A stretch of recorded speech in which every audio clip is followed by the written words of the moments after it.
championship last year, and he got the driver that won this championship in 2012.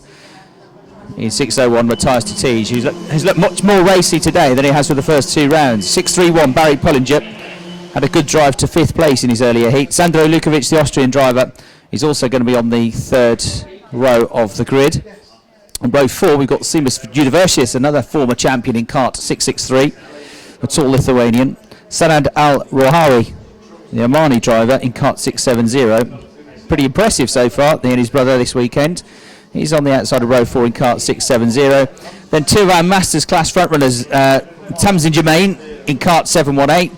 She, from Britain, was second in the class last year, and the driver that pipped her to the title was Christoph Adams, and he is alongside her on the grid in kart 700, 5th on the grid. And then on row 6, Florian De Vale and Antti Ramo in karts 669 and 616 respectively. On row 7, it's 672 Michael Call and 667 Philip Sewer. On row 8, Florian Lambert, number 719, and Karel Fransen in kart 655, and Nikita Kudov, kart 671, starting alone on the final row of the grid, which is row number 9. We've talked about Zinderua leading the overall championship from Mikolaiho. In terms of the Masters drivers, Christoph Adams has scored the most points so far in Masters and has got 92 points to his name.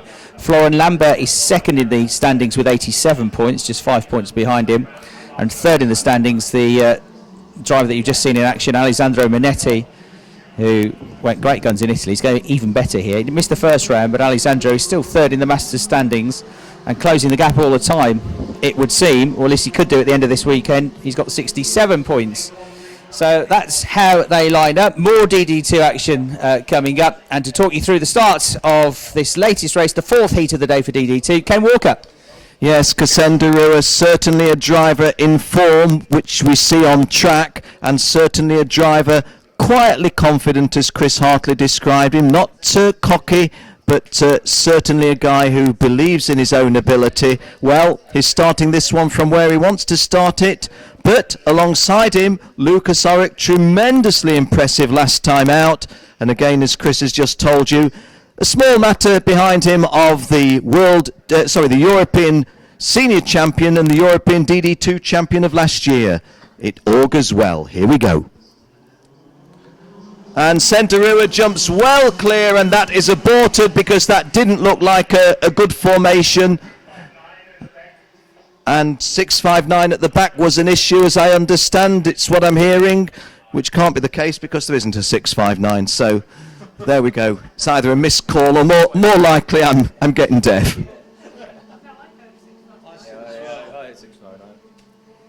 Maybe 669? Well, 671, the Russian driver Nikita Kudov would have been the last one. Ah, there we go. That's why there's a problem, I'm hearing. So, adjacent to me, all of the officials just weighing up that one. The problem might have been because there's a driver out there that there shouldn't be out there. Kart 669 now, that's interesting, isn't it? 669, which is Florian Davai getting first one leg and then another leg out of the kart and giving it a good kick. Has he got cramp or has he got racing shoes? Or as Jill suggests,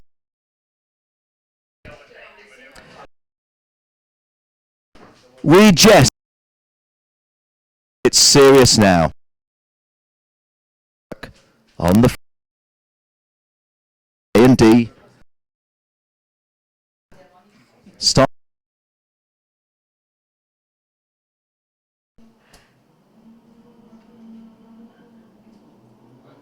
And we're racing, and Zinderua gets a really good jump there. Lucas Oric dives nicely well. The starts by Lucas Oric from the outside of the front row. That was textbook, it really was. He was just about as fast as Zinderua, but thought to himself, look, I'm on the outside, let me just find where the gap is, I'll slot in there. He's got himself in front of Sean Babington, and he's immediately putting pressure on Zinderua, and he's taking the lead. But he's a little bit tardy, and Sean Babington has come through as well, but that's really sort of concertinaed everyone up. Lucas Oric at the moment holding the advantage from Zinderua.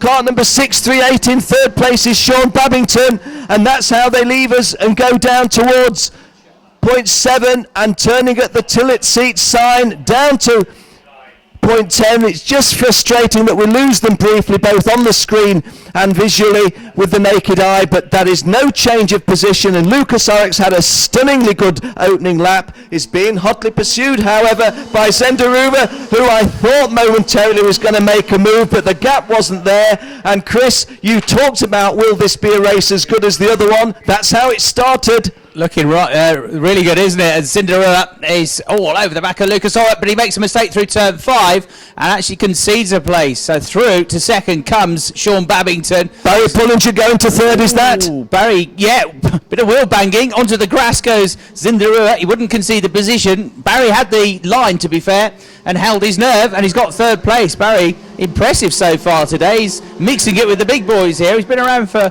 a couple of seasons, Barry Pullinger, and he's quite often thereabouts and mixing it with them, but he's looked really good today so far. He's already got a 5th place finish to his credit, so through he goes, and Zinderua, who was second at the start of the lap, drops down to 4th place, and also it's created this big gap now for the top 2, hasn't it? Through they come onto the start of lap number 3. 6:06, Lucas Oryx leads the way, the British driver. In second place, fellow Brit Sean Babington. There is a 1.4 second gap back to third place now. Third place being Barry Pullinger. Zinderua is right behind him in 4th position. Sandro Lukovic in 5th place. 6th, 7th and 8th are also line astern. Matthias de Tige, Simas Udiversis, and then in 8th place Al Rahawi. Tamsin Germain, the leading Masters driver, is in the top 10, going well in 9th place as Zinderua goes up the inside into the hairpin and gets ahead of Barry Pullinger. Barry trying to get back up the inside. Zinderua covers off the line there, squeezes him down and holds the position. So Zinderua was a bit tardy coming out of the hairpin because he was so late on the brakes on the way into the corner. He knew he'd have to cover the line, and he really did squeeze Barry Pullinger on the way into turn 8. And that squeeze enabled Sandro Lukovic to close really tight on both of them. That's right, yeah. So here they come to start a new lap. The gap 0.162 seconds today. Looks like he wants to catch up in the standings. He, if every point could count to, and who knows how to win champions, coming under quite a race, Ken. Lucas Oryx skills now. Chris crash coming up. Christoph Adams, number 700. 1-6 is also. Oh, and who else got involved in that? That was the one that went off. That's Sandro Lukovic. 5th place, so the Lukovic. Christoph, as he went off at the very next corner. Tige also got caught up in that. Yes, so Matthias de Tige was the other one that got caught up. The reigning champion tumbles down the order.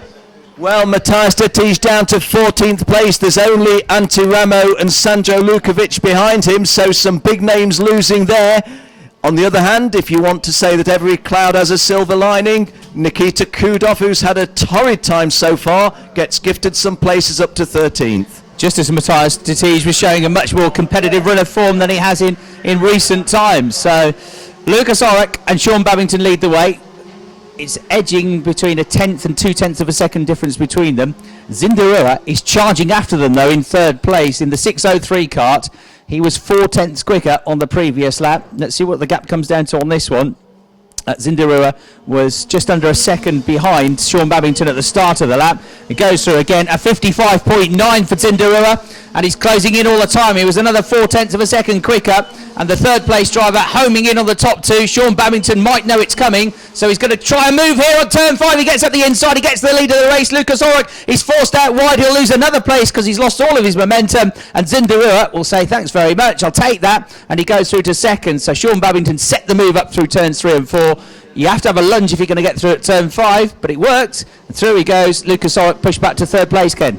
Yes, but it's you've got to admire Lucas Oryx. That was a bit ugly when it happened, and as you say, he lost all the momentum, which lost him 2nd place to put him 3rd, but he's immediately on the wheels of Zenderuva in 2nd place, looking for that 2nd place back. Oh, a little bit untidy there, having praised Lucas Oryx, got himself a bit out of shape there, and a little bit untidy, so he won't be so close to Zenderuva this time, and indeed probably as far behind him as Zenderu is behind Sean Babington. That was the 6th lap completed, so 6 laps gone, 3 to go. Sean Babington's lead is just a fine whisker below 0.4 of a second. That's a decent margin, but with these very, very fast DD2s, it's by no means a race winning margin. We're on lap 7,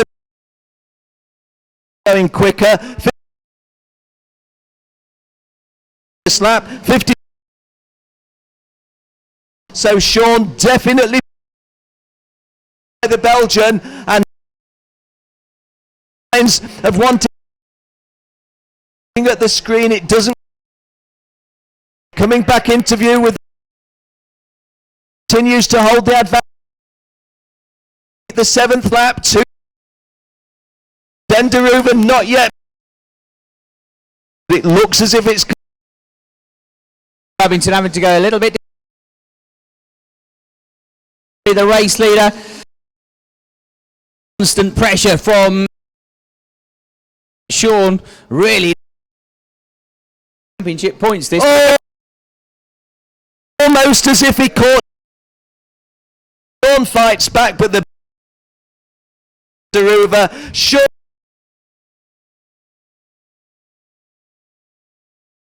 Yes, it does, because Lucas Horrock forces his way through, and when I say forces, I don't mean clatters his way through, just finds enough pace to just drive past Sean Babington, and for that momentary little bit of maybe just a moment's lack of concentration, 1st to 3rd. That's as far as it goes. We're coming round to the start of a great last lap. Really good move from Barry Pullinger there to go at the inside.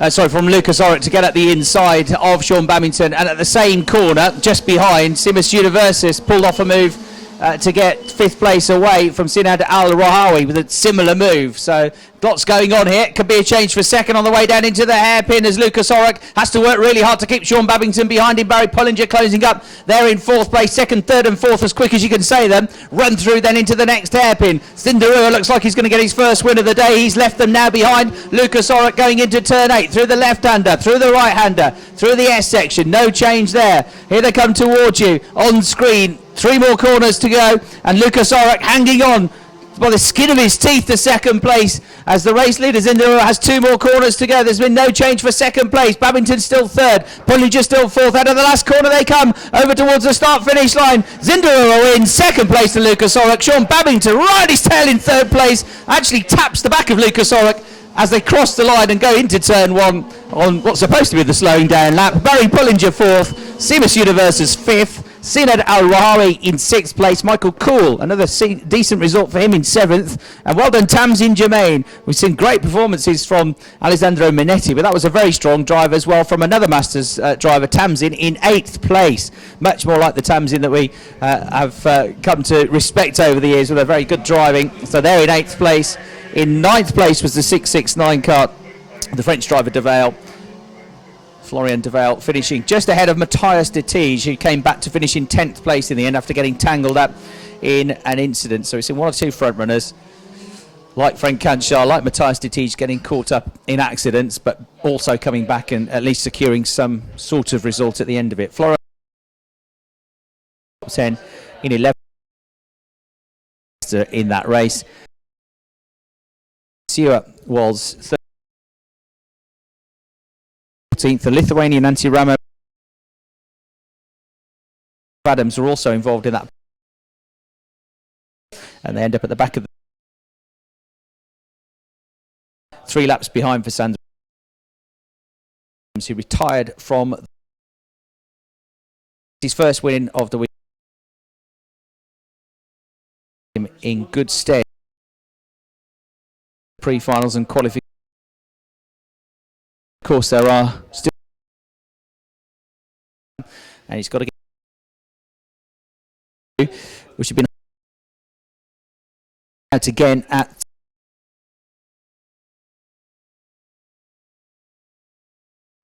that's 20 to 6 local time, and then at 6 o'clock will be the last 2 DD2 qualification heats. We're heading towards the end of this second segment of the day, but we have still got 2 more races to come. and then we'll have a short 10 or 15 minute break before we head into the final batch of 6 races. So 22 races on the card today, and we're on to race 15 next, which is back to the seniors. That's going to get underway in just under 5 minutes time at 20 past 3. There'll be another senior race at 20 to 4. Then we'll have a short break before everybody goes again. All the juniors, all the seniors and all the DD2s will get one more race in the final segment of the day. So DD2 are giving seniors a run for their money today in terms of the quality of the racing today, aren't they, Ken? Well, they certainly are, and DD2 have just produced 2 absolute humdinkers to watch if you're a neutral, and if you're committed, pretty much the same. Unfortunately, I've got to bring you some negative news, guys. Well, I say negative, it's positive for the people that gain from it. But race 8 of the seniors, qualifying heat 4, was groups B and C. A time penalty of 10 seconds was assessed on kart 281 Antony Patak for leaving the corridor. In fact, he went out of the race on the 3rd lap, so that's pretty much an insignificant penalty. However, kart 316 Josh Collins, who was 6th, has been given a 10-second penalty for unfair driving and is now classified 17th. So Joshua Collins goes from 6th to 17th on the back of a 10 seconds penalty for unfair driving.